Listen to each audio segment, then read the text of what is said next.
Hi, everybody. Welcome back to Open Stutter. My name is Maria, and I'm so excited that today I get to be talking with Maddie.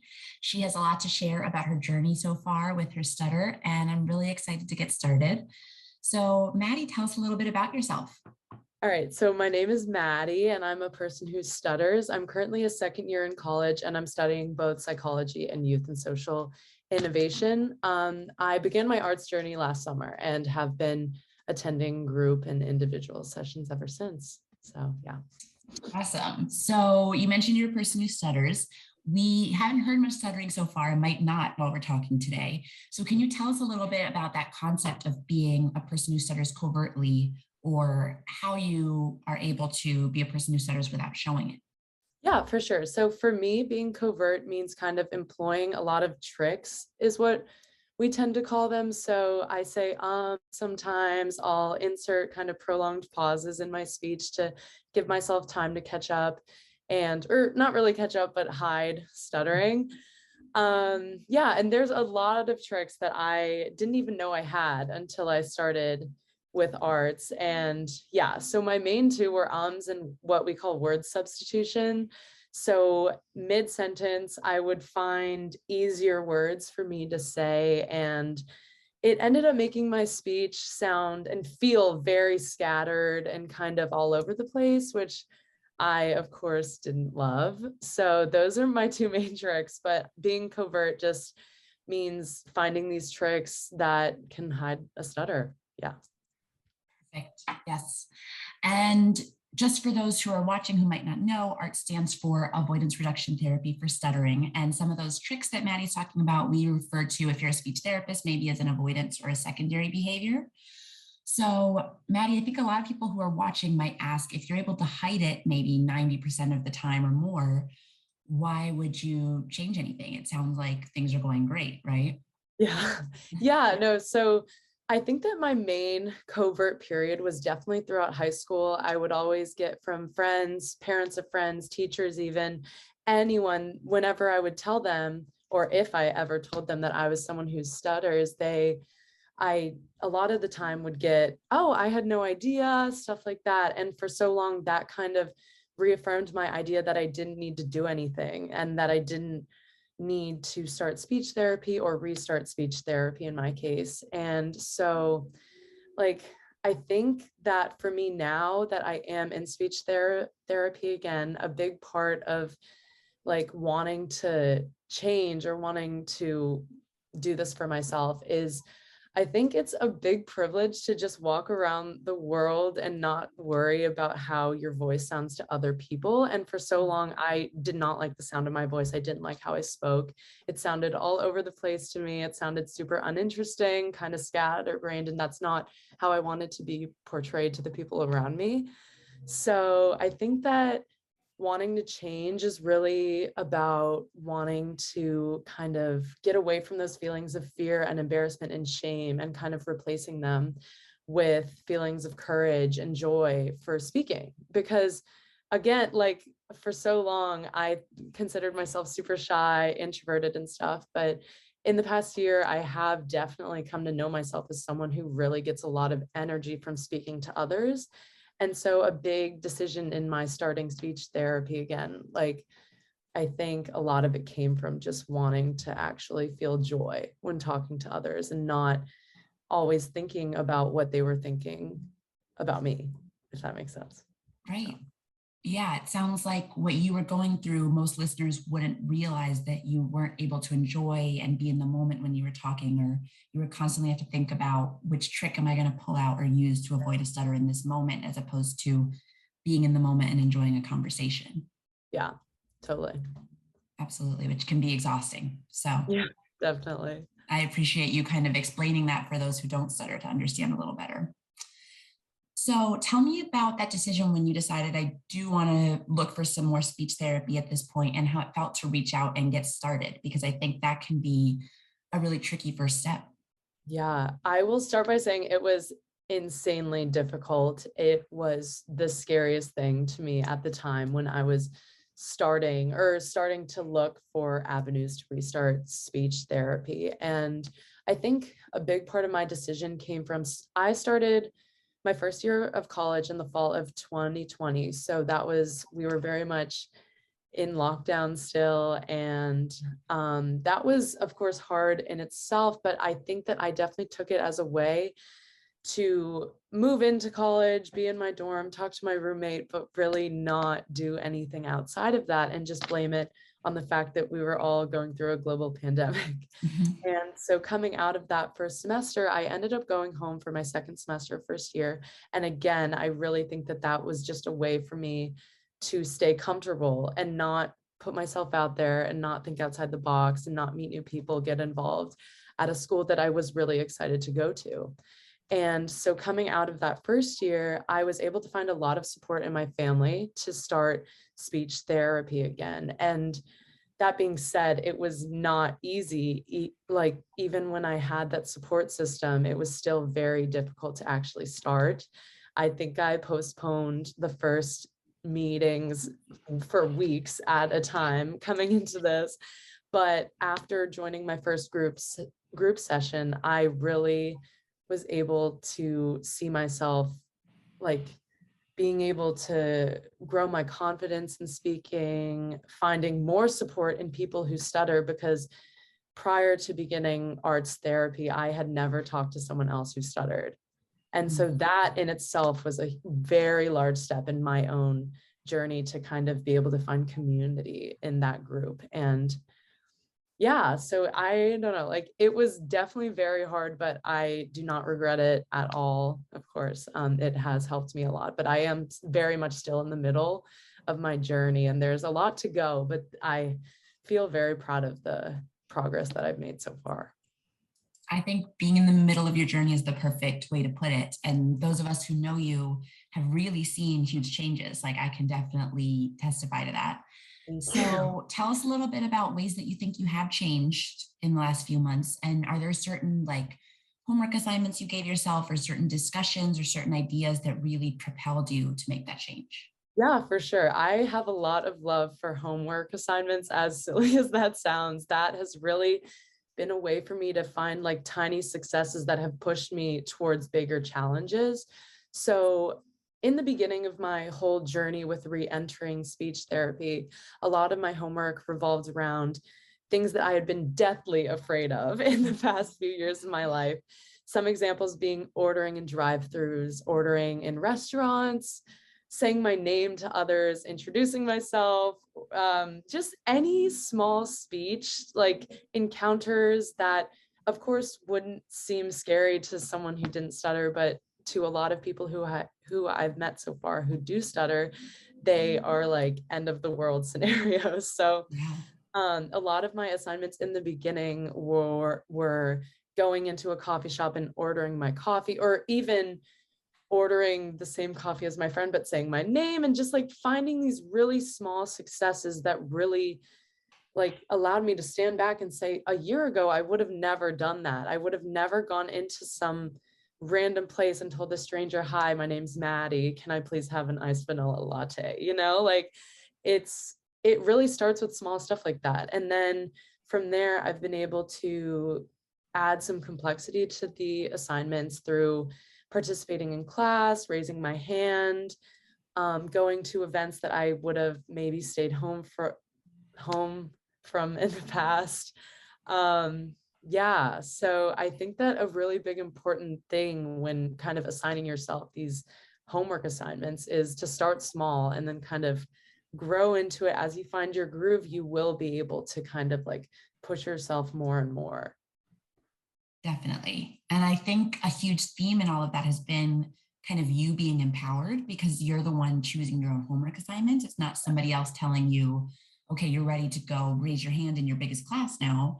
It's you kind of coming back and feeling that empowerment of, I never would have done that a year ago. I'm not going back. I'm never going to not say my name again when it's my turn. And Yes. then that empowerment kind of driving you and saying, okay, now I want to do it at this restaurant or with my friends or whatever it might be. Right. Yeah. And I think that's a very good point. And for me, growing up as someone who stuttered, I never felt like I really had control over Mm. my prior speech therapy experience, or even just existing as a child or a teenager, preteen who stuttered. I felt like I was consistently just trying to gain control of my speech. And I've now come to find out that like, it's not something that you can chase. It's really something that you have to find within yourself to like build your own confidence and learn that the world does want to hear your voice and the people Mm. around you do want to hear you speak, and they want you to feel like you have the control over the decision to speak and not so much control over your actual speech, because that's not something to aspire to, especially as someone who stutters. Like, I have found a lot of power, and just I feel very empowered by the lesson that I've learned that um, the goal of speech therapy is not to eliminate your stutter or change the way you speak, but to really let out your most raw form of speech and kind of show it to the world. And I have really enjoyed it so far. But again, there's a lot to go. There is a lot of progress to be made. Sure. Yeah, absolutely. So well said. That was really beautifully said. And at the risk of making me cry now, what do you feel like there is a moment you can hold up where it's your proudest moment in terms of accepting your identity as a person who stutters or taking a big risk or showing some courage? Yeah, I think from a broad standpoint, advertising, being someone who stutters, has allowed me to feel like the most confident version of myself, one that I actually never thought I would ever meet, really. So I've told, and again, going back to my starting small and kind of growing into this Mhm. bigger community of people who knows that I am someone who stutters. I started out with close friends, family, found the support there, moved on to professors, teachers, coworkers, employers.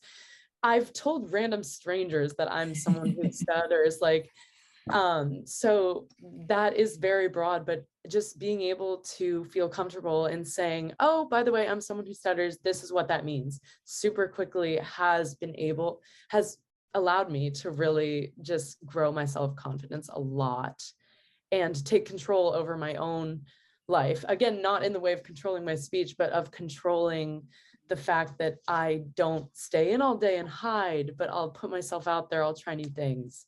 And that is a very recent development in me, but again, there's like a lot to go. And I'm very happy about the fact that I'm going through this like in college as well, because there are a lot of opportunities for involvement and engagement in college that you really don't really get anywhere else. So I feel very lucky to be going through this right now.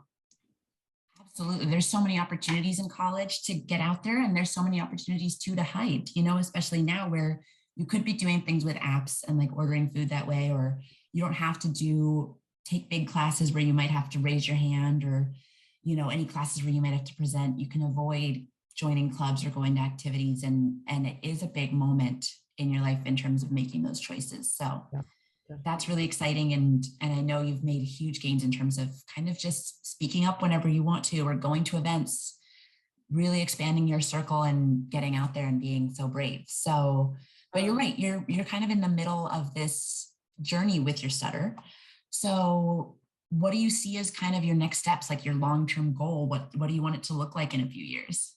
I want to hear myself stutter, just fully a big stutter is really the end goal, because, or maybe not end goal. I don't know if that's the right term for it, but that I really am trying to work towards that, Mhm. because even after months of re-entering speech therapy and making all these big strides, I have noticed like sometimes my tricks will come back, sometimes I'll be pausing, saying ums. And of course, progress is never linear, but I just really want to keep pushing towards it. And yeah, so I think that hearing myself really just raw stutter would really be a very proud moment for me. But like we've kind of been saying, I have a lot of years of being covert under my belt. So it's hard to kind of trick your brain back into it. Right. I think that's something a lot of people might not understand is they might think like, okay, so just go and start stuttering everywhere. And it's hard to physically start after so many years of not doing it. Right. Yeah. And yeah, I have not heard I don't actually know if I have a solid memory of myself stuttering. My parents have told me that they remember what it sounded like. Mhm. They have heard it here and there, maybe, but it's very rare. And I am very excited to kind of unlock that part of myself and see how it sounds. But that's not to say Yes. that it's going to sound pretty. I need to kind of stay in the mindset that I'm probably not going to love it, but at the end, at least it'll have happened. So yeah, Yeah, right. And then that's the first step towards eventually being able to kind of let out a stutter anytime you need to with yeah, anyone, and being that confident, comfortable communicator yeah, in a variety of different situations, you know? So I think that curiosity is really exciting. yeah, for sure. So, what do you feel that you're doing right now? You're at this fascinating point where there is a ways to go in terms of showing your stutter. So, what do you feel that you're doing right now to prepare yourself for that change? I think that right now I am not stuck in this place, but I am really just at the keep talking phase Mhm. because just with the point of the year, I'm at the end of my second year of college. Things are really starting to like gear up. There's a lot of stuff going on. And so I'm just in this approach like mindset and I would like to stay in it. I think in the past in stressful times I would have taken myself out of it, been like cut yourself some slack, which you should do here and there.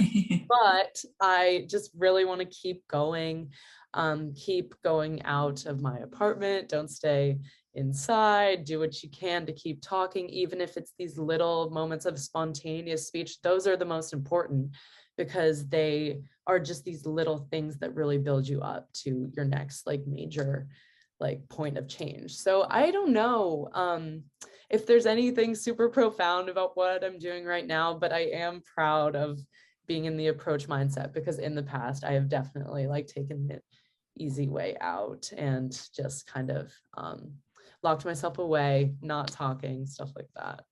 Right. And I think your attitude speaks a lot to it too. I mean, you've been kind of preparing for if one accidentally slips out, then, or, you know, or whatever it might sound like, preparing to feel whatever feelings are going to come up. Yeah. And like you mentioned, all that advertising or telling people that you stutter or taking on that identity as a person who stutters is kind of preparing yourself to show it to a listener too. Yeah, definitely. Yep. Beautiful. So, if there is somebody watching who is maybe younger or just at the beginning of their journey with taking on that identity as a person who stutters, do you have any advice for them?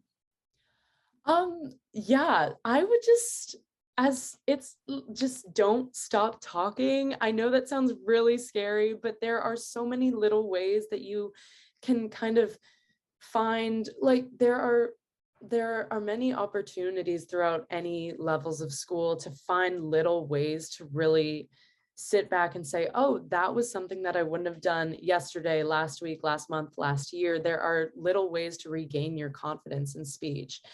And so I'm not saying go up in front of your class and like seamlessly present a whole project, but finding a friend that you really trust, a friend that you really love and that loves you, and telling them that you are someone who stutters can do so much for your self-confidence. Saying your name to someone new once a week, once a month, once a year, anything. There are so many little ways to keep talking. I think the most important thing is just that you don't stop, because I think the world wants to hear your voice. Everyone around you wants to hear your voice. So just don't stop talking. Yeah. Really well said. Thank Thank you. you, Maddie. I mean, you're really such an inspiration. It's so great to get to talk to you and to hear all this advice from somebody who's going through it firsthand. Yeah. We're all really lucky to have your voice here sharing that with us. So thank you so much for taking the time. Thank you. It was fun. Thanks, everybody.